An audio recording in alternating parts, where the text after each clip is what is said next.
Hi folks, this is Dr. Don.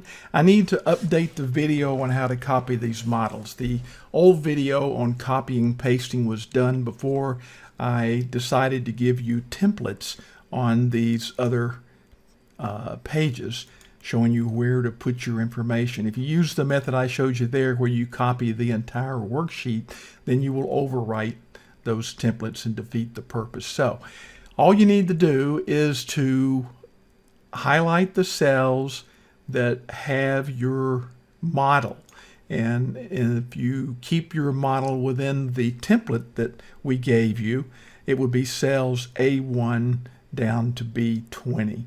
And then I'm going to right click and copy. I'm going to go to the tab where I want to paste that model. I'm going to click in cell A1, right click and paste. And so I get the model there. You may have to adjust the column width to make it match, but that's the general idea. And since you're going to use that same model over here on the data table, and this one I don't have the columns adjusted, I'm going to click in A1, right click, paste.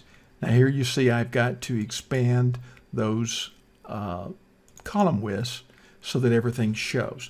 But that's all you need to do to copy the model. Again, I apologize that we changed the templates after that other video, so use this approach. Hope this helps.